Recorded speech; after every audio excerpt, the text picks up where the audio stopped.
नमस्कार दोस्तों, स्वागत है आप लोगों का अपने YouTube चैनल NCERT शॉर्ट्स में। ठीक है, तो अभी हम लोग 1 मई का करंट अफेयर डिस्कस कर रहे थे, जिसमें हमने फर्स्ट पार्ट डिस्कस कर लिया। इसलिए क्योंकि लंबा वीडियो ना हो, इसलिए हम लोग पार्ट वाइज डिस्कस कर रहे हैं। ठीक है, तो चलिए बिना समय गवाए स्टार्ट करते हैं डिस्कशन। ठीक, देखिए ये बहुत ही इंटरेस्टिंग टॉपिक है। ठीक, जो भी टॉपिक अभी हमने शामिल किया है ये आज का करंट अफेयर है। ठीक है, उसी को हमने शामिल किया है, जिसमें सुप्रीम कोर्ट का एक नया फैसला आया है जो आर्बिट्रेशन जो होता है, ठीक है, मध्यस्थता जो होती है, अगर किसी कंपनी में झगड़ा हो जाता है या कंपनी या किसी इंसान के बीच, लोगों के बीच झगड़ा हो जाता है, तो उसको सुलझाने के लिए आर्बिट्रेशन एक कानून के तहत एक संस्था बनती है जो सुलझाती है। ठीक है, तो उसको लेके जो सुप्रीम कोर्ट ने टिप्पणी की है उस पर हम लोग बात करेंगे। ठीक है, इस केस का नाम था गायत्री बालाराम बनाम ISG नोवा सॉफ्ट टेक्नोलॉजी लिमिटेड। ठीक, तो जानेंगे कि आर्बिट्रेशन जो होता है ना वो क्या होता है और सुप्रीम कोर्ट ने इस मामले में क्या कहा है, इसका क्या मतलब है। साथ ही हम कुछ जरूरी कानूनी और तकनीकी विषय पर भी बात करेंगे आजकल जो खबरों में है, तो आप ध्यान से सुनेंगे। ठीक है, चलिए आगे बढ़ते हैं। तो पहला टॉपिक है हमारा सुप्रीम कोर्ट का फैसला, आर्बिट्रेशन में बदलाव। देखिए, जब दो लोग, जैसा कि मैंने बताया, दो लोग या कंपनियों के बीच झगड़ा होता है, ठीक है, तो उसे सुलझाने के लिए कई तरीके होते हैं। एक तो तरीका होता है कि आप कोर्ट चले जाइए, कोर्ट में आप दोनों का केस देखा जाएगा और फिर उसके बाद दलीलें होंगी और उसको समझते हुए फिर कोर्ट फैसला देगी। ठीक, दोनों पक्षों की बात सुनकर फैसला देगी। लेकिन एक और तरीका होता है जिसको आर्बिट्रेशन कहते हैं। इसमें दोनों पक्ष मिलकर एक तीसरे पक्ष यानी व्यक्ति को चुनते हैं, जिसको आर्बिट्रेटर कहते हैं। उनकी बात को सुनता है आर्बिट्रेटर और फिर सुनकर फैसला देता है। ये फैसला कोर्ट के फैसले की तरह ही मान्य होता है। पर इस पर सुप्रीम कोर्ट ने क्या कहा है वही हम लोग अभी जानेंगे। अब सुप्रीम कोर्ट ने गायत्री बालाराम वाले मामले में आर्बिट्रेटर के दिए हुए फैसलों में बदलाव करने को लेकर कुछ जरूरी बातें कही हैं। कोर्ट ने बताया है कि आर्बिट्रेटर के फैसले को मध्यस्थता और सुलह अधिनियम 1996 यानी आर्बिट्रेशन एंड कंसिलिएशन एक्ट 1996 की धारा 34 और 37 के तहत बदला जा सकता है। ठीक, एक तो ये इनका फैसला कोर्ट के फैसले की तरह मान्य होता है, लेकिन सुप्रीम कोर्ट इस फैसले को बदल सकती है। लेकिन इसको बदलने के लिए कुछ खास परिस्थितियां होनी चाहिए। ठीक है, कुछ खास परिस्थितियों में ही बदला जा सकता है। वैध और अवैध हिस्सों को अलग करके। ठीक है, परिस्थितियां क्या हो सकती हैं कि दो तरह का फैसला हो सकता है, एक तो वैध और अवैध। तो जो हिस्सा अवैध होगा उसको अलग कर दिया जाएगा और वैध जो हिस्सा होगा उसको मान्य किया जाएगा। तो मान लीजिए कि क्या होता है कि आर्बिट्रेटर ने अपने फैसले में कुछ बातें सही कही, कुछ बातें गलत कही, तो कोर्ट को जो गलत बातें लगी उसको हटा दिया कोर्ट ने और जो सही बातें लगी उसको उस फैसले में लागू कर दिया। ठीक, यही होता है। दूसरी परिस्थिति क्या हो सकती है, ओमने माजूस कॉन्टिनेंट इन से माइनर, एक सिद्धांत को कोट किया सुप्रीम कोर्ट ने। ये लैटिन कहावत है। ठीक है, इसका मतलब होता है कि बड़ी शक्ति में कम शक्ति निहित होती है। तो आसान भाषा में हम समझते हैं, अगर किसी के पास पूरा फैसला बदलने या रद्द करने की ताकत है तो उसके पास ये भी ताकत है कि वो फैसले के किसी एक हिस्से या सिर्फ कुछ हिस्से को रद्द करे या बदल सके। ठीक, तीसरा जो परिस्थिति हो सकता है वो क्या हो सकता है, लिपिकीय गणना या टाइपिंग की गलती सुधारना। मान लीजिए कि जो आर्बिट्रेटर है उसने अपने फैसले में छोटा मोटा जो है लिखने में या गिनती में या टाइपिंग में किसी तरह की गलती कर दी है, तो उसको सुधारा जा सकता है, बिल्कुल सुधारा जा सकता है। फैसले के बाद ब्याज में बदलाव एक और परिस्थिति है। कुछ मामलों में फैसले के बाद ब्याज देना होता है, तो उसमें भी बदलाव किया जा सकता है फैसले के बाद भी। ठीक, चलिए आगे बढ़ते हैं। इसके अलावा सुप्रीम कोर्ट ने यह भी कहा कि वो संविधान के अनुच्छेद 142 के तहत अपनी विशेष शक्तियों का इस्तेमाल कर सकता है। इस मामले में आर्बिट्रेटर के फैसले में बदलाव कर सकती है कौन? Supreme court. अनुच्छेद 142 सुप्रीम कोर्ट को पूरा न्याय करने के लिए कोई भी जरूरी आदेश देने की ताकत देता है। लेकिन कोर्ट ने यह भी साफ किया कि ये बदलाव जो है आर्बिट्रेशन और सुलह अधिनियम 1996 के बुनियादी सिद्धांतों के खिलाफ नहीं होना चाहिए। मतलब कोर्ट इस तरह के फैसले दे सकता है, आदेश दे सकता है, उसके पास अनुच्छेद 142 के तहत इस तरह का ताकत है। लेकिन फिर भी उसमें एक बात का ध्यान रखा जाएगा कि जो 1996 का अधिनियम है, इसको लेकर उसकी बुनियादी सिद्धांतों को ना छेड़ा जाए, उसके खिलाफ ना हो। ठीक, अब भारत में कानून क्या है इसको लेके वो भी देख लेते हैं। भारत में मध्यस्थता व्यवस्था यानी आर्बिट्रेशन इन इंडिया क्या है? थोड़ा भारत में आर्बिट्रेशन सिस्टम के बारे में भी जान लेते हैं। मतलब झगड़ों को कोर्ट के बाहर सुलझाने का एक तरीका है। इसके अलावा सुलह, कंसिलिएशन और मध्यस्थता, मेडिएशन भी ऐसे ही तरीके हैं। कैसे काम करता है? इसमें झगड़ा करने वाले दोनों पक्ष आपसी सहमति से एक प्राइवेट प्रक्रिया अपनाते हैं और कोर्ट के बाहर ही अपना मसला जो है हल कर लेते हैं, कोर्ट की लंबी प्रक्रिया से बच जाते हैं। इसका फायदा है ये कि इसमें जो फैसला आता है वो अक्सर दोनों पक्षों के लिए क्या होता है? कम करवा होता है, यानी सहने योग्य होता है, क्योंकि दोनों ने मिलकर ये फैसला करने वालों को चुना होता है। ठीक है, ये कोर्ट की लंबी प्रक्रिया से ज़्यादा आसान होता है और तेज भी होता है। कानूनी ढांचा, भारत में आर्बिट्रेशन और सुलह अधिनियम 1996 इसी तरह के झगड़ों को सुलझाने के लिए बनाया गया था। ये कानून संयुक्त राष्ट्र अंतर्राष्ट्रीय व्यापार कानून आयोग यानी यूएनसीट्रल के मॉडल लॉ के हिसाब से बना है। इस कानून की धारा 34(1) कहती है कि आर्बिट्रेटर के फैसले को सिर्फ कोर्ट में जाकर ही रद्द करवाया जा सकता है। अगर उसने एक बार फैसला दे दिया तो आप कहीं ऐसे रद्द नहीं कर सकते, कोर्ट में जाना पड़ेगा इसके खिलाफ। और धारा 37 क्या बताती है कि किन आदेशों के खिलाफ कोर्ट में अपील की जा सकती है। अब ऐसा नहीं कि हर आदेश जो उन्होंने दिया है आप सबके खिलाफ कोर्ट में चले जाए। वहां पे एक्चुअली धारा 37 भी दी गई है इस अधिनियम के अंदर, जिसमें ये बातें लिखी गई है कि किन किन आदेशों के खिलाफ आप कोर्ट में जा सकते हैं। ठीक, चलिए, तो ये था डिस्कशन। अब अगला टॉपिक है हमारा ब्रेन कंप्यूटर इंटरफेस, BCI, सोचो और करो। ठीक, अब हम एक बहुत ही कमाल की टेक्नोलॉजी के बारे में बात करेंगे जिसका नाम है ब्रेन कंप्यूटर इंटरफेस।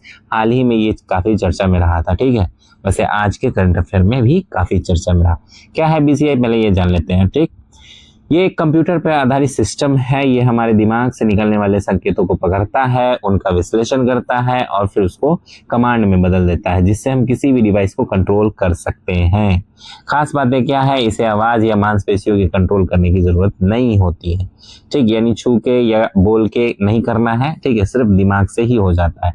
ये हमारे दिमाग के विचारों को पढ़ने की वाली मशीन नहीं है, बल्कि यह पढ़ती नहीं है। ये क्या करती है कि जो हमारे दिमाग से संकेत निकलते हैं उसको समझकर काम करती है। ठीक, BCI सिस्टम के हिस्से, ठीक, क्या है इसके हिस्से वो भी जान लेते हैं। Signal acquisition.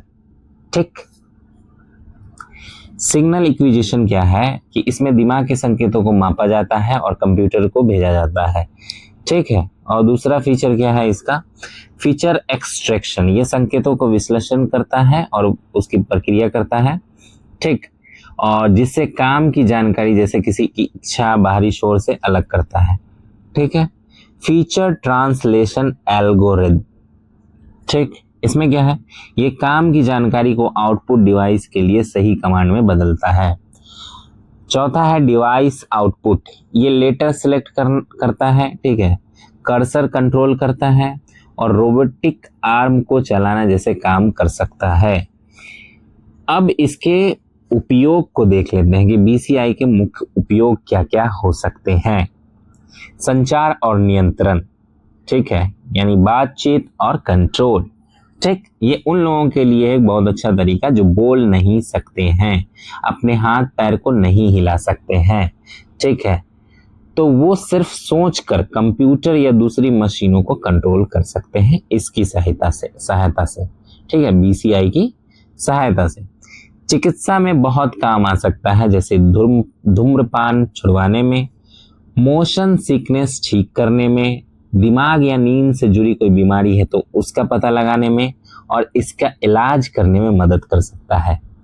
सुरक्षा और प्रमाणीकरण भी कर सकता है, ठीक, ये दिमाग की तरंगों की पहचान करके सुरक्षित एक्सेस दे सकता है, जिससे पासवर्ड और बायोमेट्रिक जैसी कमजोरियों को कम किया जा सकता है, ठीक है। आगे बढ़ते हैं। शिक्षा और प्रशिक्षण में भी इसका काम किया जा सकता है, इसे जो है मदद लिया जा सकता है। ये पढ़ाई गई जानकारी को बेहतर तरीके से समझने में मदद कर सकता है। हाल ही में एक ऐसी प्रणाली विकसित की गई है जो लकवाग्रस्त व्यक्ति को सिर्फ उसकी गतिविधि की कल्पना करने में सक्षम बनाती है जिसे वह करना चाहता है। इस दौरान सेंसर्स उसके दिमाग की गतिविधियों को रिकॉर्ड करते हैं और एक एआई को प्रशिक्षित करते हैं जो रोबोटिक आर्म को चलाता है। ये बीसीआई का ही एक शानदार उदाहरण है, ठीक। तो ये था दूसरा डिस्कशन। तीसरा टॉपिक है हमारा ITER, ठीक। तो ITER का फुल फॉर्म होता है इंटरनेशनल थर्मोन्यूक्लियर एक्सपेरिमेंटल रिएक्टर, ठीक है, याद रखिएगा क्या, इंटरनेशनल थर्मोन्यूक्लियर एक्सपेरिमेंटल रिएक्टर। इसका एक जो है प्रोजेक्ट शुरू किया गया है, ठीक। ये लगभग 20 देशों ने मिलकर किया है, ठीक है, 30 से ज्यादा देशों ने मिलकर किया है।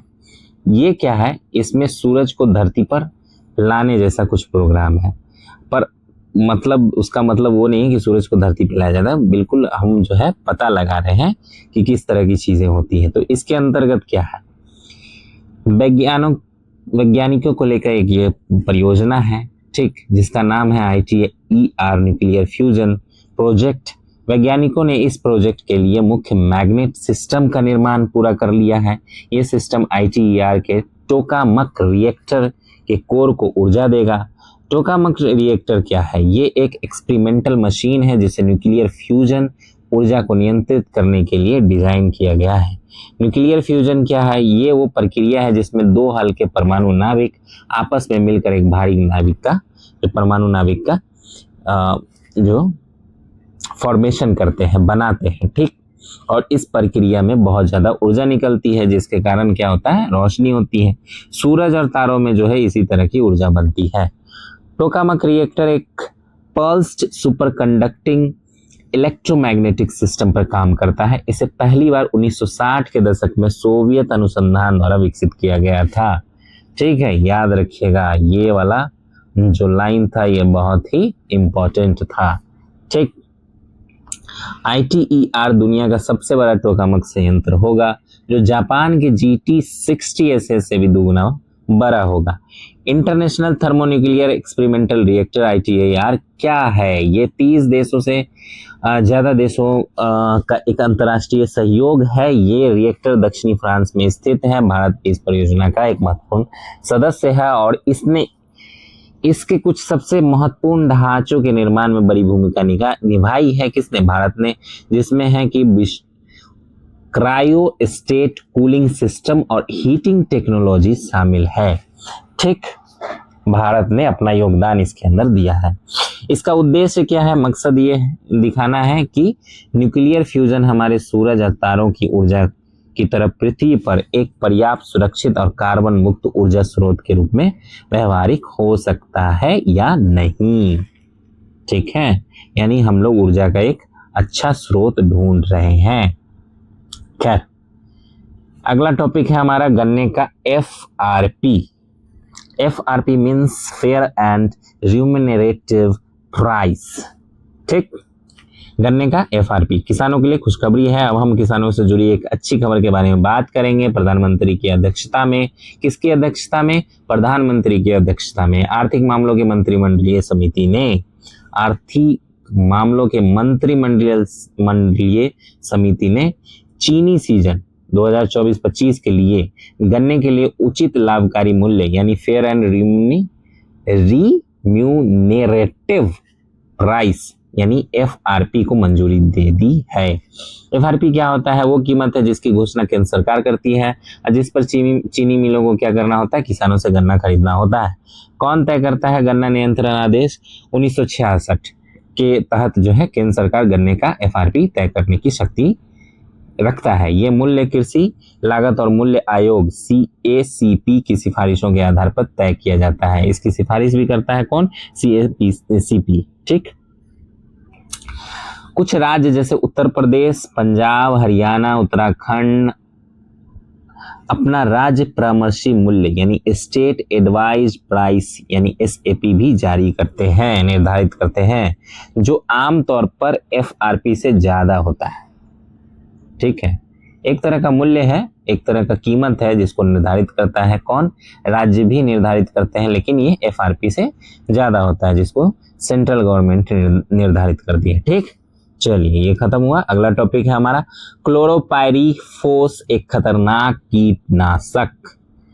अब हम पर्यावरण से जुड़े एक मुद्दे पर बात करेंगे जिसमें भारत ने स्टॉकहोम कन्वेंशन के तहत खतरनाक कीटनाशक क्लोरोपाइरीफोस को सूचीबद्ध करके इसके वैश्विक स्तर पर चरणबद्ध तरीके से उपयोग समाप्त करने के प्रस्ताव का विरोध किया है। ठीक है, समर्थन नहीं किया है। क्लोरोपाइरीफोस क्या है? यह एक कीटनाशक है जिसका इस्तेमाल फसलों को कीड़ों से बचाने के लिए किया जाता है। स्टॉकहोम कन्वेंशन क्या है? एक अंतर्राष्ट्रीय समझौता था, 2001 में अपनाया गया था, 2004 में लागू किया गया था। याद रखेंगे बिल्कुल। इसका उद्देश्य मानव स्वास्थ्य और पर्यावरण को दीर्घ स्थायी कार्बनिक प्रदूषकों परसिस्टेंट ऑर्गेनिक पॉल्यूटेंट्स यानी POPs से सुरक्षित रखना है। POPs ऐसे कार्बन युक्त रासायनिक पदार्थ हैं जो पर्यावरण में लंबे समय तक बने रहते हैं और जीवों में जमा होते रहते हैं, खाद्य श्रृंखला में भी प्रवेश कर जाते हैं यानी फूड चेन के अंदर। ठीक, जिससे ये मानव और वन्य जीव दोनों के लिए विषैले साबित होते हैं। पर इसका विरोध कर रहे हैं कौन? भारत। क्यों कर रहा है? इसके पीछे कारण होगा। ठीक, चलिए स्टॉकहोम कन्वेंशन के तहत रसायनों को 3 अनुलग्नों, ठीक है, एनेक्सेस लग्नकों यानी एनेक्सेस में सूचीबद्ध किया गया है। तो वो 3 अनुलग्न क्या है? पहला है अनुलग्न A, ठीक, एनेक्सेस 1, एनेक्स 1 या A, उपयोग की पूर्ण समाप्ति के लिए। अनुलग्न B और C, उपयोग को सीमित करने के लिए। ठीक, रसायनों को 3 एनेक्सेस में सूचीबद्ध किया गया है स्टॉकहोम कन्वेंशन में। भारत ने स्टॉकहोम कन्वेंशन पर हस्ताक्षर किए हैं और इसकी पुष्टि भी की है, लेकिन विरोध कर रहा है। विरोध कर रहा है क्योंकि और कोई तरीका नहीं है कीटनाशकों से अभी बचाने के लिए हमारे पास। ठीक है, सिक्योर प्रोजेक्ट अगला टॉपिक है हमारा, समुद्र से कार्बन कैप्चर। तो क्या है ये, इसको समझते हैं। ठीक है, अब एक बहुत ही दिलचस्प परियोजना है, इसके ऊपर हम लोग बात करने वाले हैं जिसका नाम है सिक्योर। ये इंग्लैंड के दक्षिणी तट पर काम कर रही है। इसका मकसद है समुद्र से कार्बन को अवशोषित करना। प्रोजेक्ट सिक्योर, ये परियोजना यूनाइटेड किंगडम द्वारा वित्त पोषित है। याद रखिएगा कि सिक्योर प्रोजेक्ट जो है वो यूनाइटेड किंगडम का है। ठीक, और कहाँ है ये? इंग्लैंड के दक्षिणी तट पर। ये एक छोटे स्तर की पायलट परियोजना है। अभी पायलट परियोजना ही है, अभी सिर्फ चेक किया जा रहा है। इसका उद्देश्य ये पता लगाना है कि क्या समुद्री जल से सीधे कार्बन को अवशोषित करना वायुमंडलीय यानी CO2 के स्तर को कम करने का एक किफायती प्रभावी तरीका हो सकता है। आमतौर पर कार्बन कैप्चर के तरीकों में उत्सर्जन के स्रोत पर कार्बन को पकड़ने या सीधे हवा से CO2 को अलग करने की कोशिश की जाती है। ठीक है, बेसिकली क्या किया जाता है कि जो भी ऐसा स्रोत है जिससे कार्बन उत्सर्जन होता है उसको या तो बंद कर दिया जाए, ठीक, इस तरह की चीजें अपनाई जा रही है, या हवा में फैल रहा है तो हवा से ही उसको अवशोषित किया जाए, किसी तरह हवा से अलग किया जाए। लेकिन सी क्योर प्रोजेक्ट में महासागरों से कार्बन अवशोषित करने का प्रयास किया जा रहा है, ठीक, क्योंकि महासागर जो हमने पिछले वीडियो में डिस्कस किया था कि महासागर जो है CO2 का कुछ भाग अपने अंदर समाहित करता है, घोल लेता है, क्योंकि महासागरों में वायुमंडल की तुलना में 150 गुना अधिक कार्बन होता है। 150 गुना, याद रखिएगा, महासागरों में वायुमंडल की तुलना में 150 गुना अधिक कार्बन होता है, ठीक। चलिए आगे बढ़ते हैं। मेंडल के मटर के रहस्य खुल गए हैं भैया, अगला टॉपिक है हमारा। वैज्ञानिकों ने उन जीनों की पहचान की है जो ग्रेगर जोहान मेंडल द्वारा अध्ययन किए गए मटर के अंतिम 3 लक्षणों के लिए जिम्मेदार है। ग्रेगर मेंडल कौन थे? उन्होंने आनुवांशिकी का सिद्धांत दिया था और उनको आनुवांशिकी का जनक कहा जाता है। उन्होंने लगभग 28,000 मटर के पौधों के बीच क्या किया था? क्रॉस ब्रीड किया था, क्रॉस ब्रीड, ठीक। और बीजों व फली के आकार एवं रंग जैसे लक्षणों का अध्ययन करके आनुवांशिक वंशानुक्रम यानी हेरिडिटरी की पहचान की थी, उसके बारे में महत्वपूर्ण खोज की थी, ठीक। चलिए आगे बढ़ते हैं। उद्देश्य क्या है? उद्देश्य ये समझना है और इसका पहचान करना है कि मटर के पौधों के ये लक्षण आने वाली पीढ़ियों को कैसे मिलता है विरासत में। मेंडलियन वंशानुक्रम यानी कि मेंडल द्वारा दिए गए जो वंशानुक्रम था वो क्या? ये वो तरीका है जिससे एक पीढ़ी से दूसरी पीढ़ी को लक्षण या गुण, ठीक है, या तो मेरा लक्षण मेरे बेटे में या तो मेरा गुण मेरे बेटी में अलग अलग इकाइयों या जीनों के माध्यम से विरासत में मिलते हैं। मेंडल ने वंशानुक्रम के सिद्धांतों को समझाने के लिए 3 नियम दिए थे: प्रभुत्व का नियम, पृथक्करण का नियम और स्वतंत्र वर्गीकरण का नियम, ठीक, याद रखिएगा 3 नियम, ठीक है। थैलेट्स दिल के लिए खतरा, अगला टॉपिक है हमारा। एक हालिया अध्ययन हुआ है जिसमें पाया गया है कि प्रतिदिन थैलेट्स के संपर्क में आने से दिल की बीमारी का एक कारण दुनिया भर में 3.5 लाख लोगों की मौत हो जाती है। ये दुनिया भर में दिल की बीमारी से होने वाली मौतों का 13% है।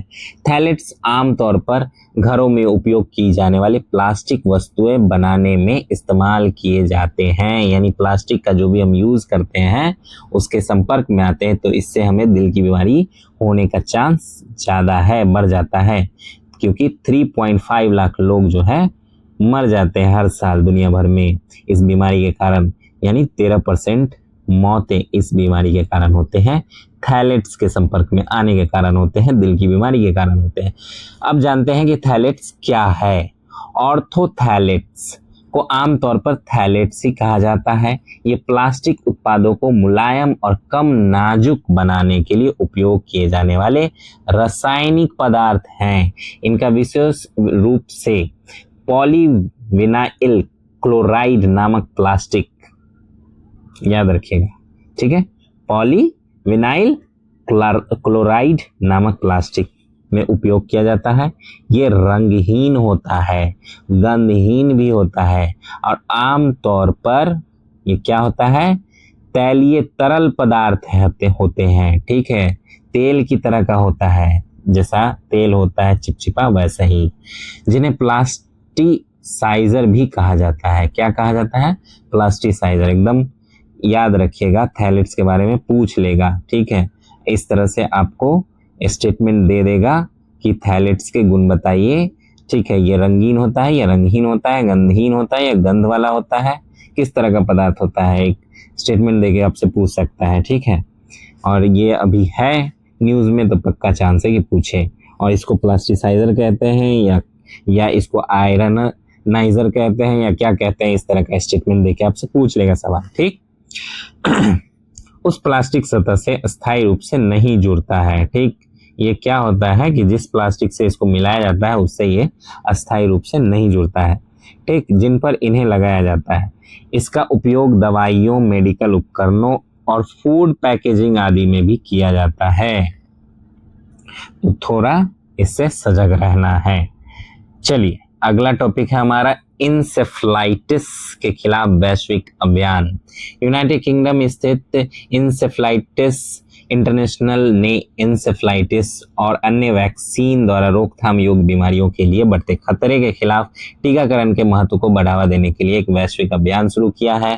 किसने शुरू किया है? यूनाइटेड किंगडम ने। याद रखिएगा, इंसेफ्लाइटिस क्या है? ये मस्तिष्क के सक्रिय ऊतकों में सूजन है, ठीक, जो किसी संक्रमण यानी वायरल, बैक्टीरियल आदि से होता है।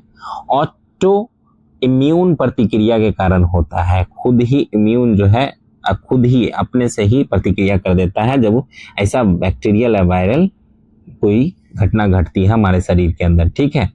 इससे मस्तिष्क में सूजन आ जाती है, जिससे सिर दर्द होता है, गर्दन में दर्द होता है, अकड़न होता है, तेज प्रकाश या से परेशानी होती है, रोशनी से परेशानी होने लगती है, अंधेरा ही हमें अच्छा लगता है, मानसिक भ्रम होने लगता है, दौरे पड़ने लगते हैं, ठीक है। तो इस तरह की चीजें होने लगती हैं इंसेफ्लाइटिस से। जापानी encephalitis virus JEV, influenza, West Nile virus आदि रोगजनकों की वजह से इंसेफ्लाइटिस रोग होता है, ठीक है, इनके वजह से होता है, याद रखिएगा। भारत का सार्वभौमिक टीकाकरण कार्यक्रम UIP जापानी इंसेफ्लाइटिस सहित 12 बीमारियों के खिलाफ निःशुल्क टीकाकरण कवर प्रदान करता है, ठीक है।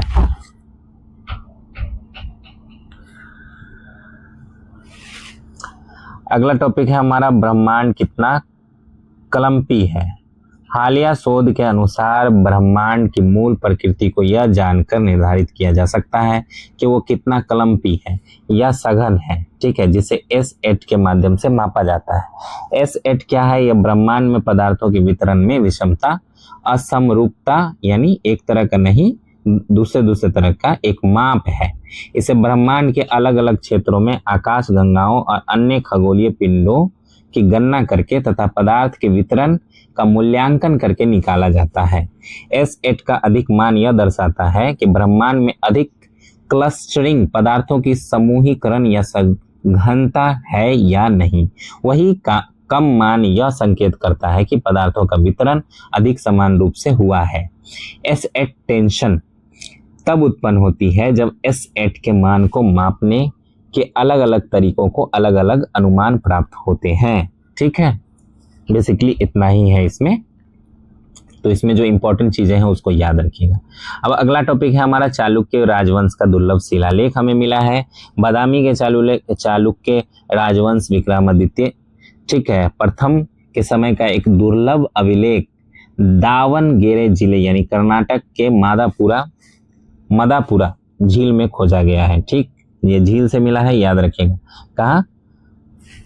कर्नाटक के मदापुरा झील में खोजा गया है। ये किसका अभिलेख है? चालुक्य राजवंश के विक्रमादित्य प्रथम का, ठीक है।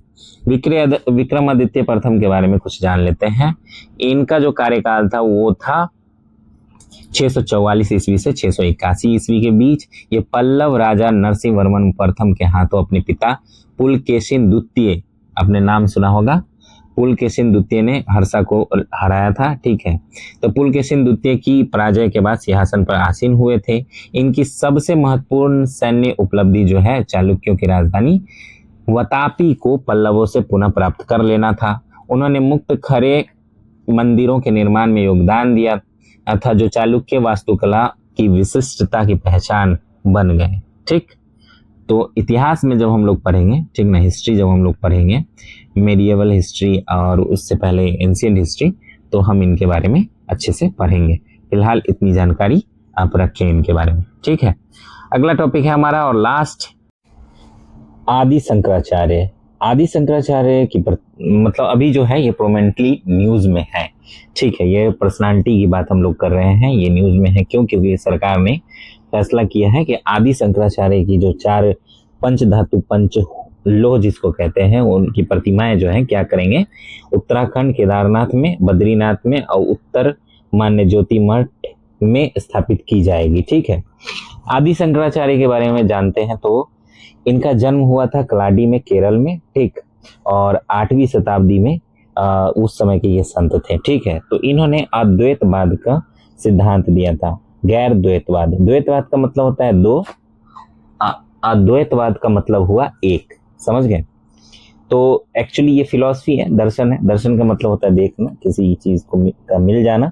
ठीक है, तो इन्होंने इसका प्रतिपादन किया था। इनके कहने का मतलब ये था, देखिए द्वैतवाद का मतलब होता है, द्वैतवाद ये कहता है सिद्धांत कि ऐसा है कि ब्रह्मा जो है, जो ईश्वर है, वो एक है, वो अलग है, और जो संसार है, जीव है, वो अलग है। यानी दोनों आत्माएं अलग अलग हैं।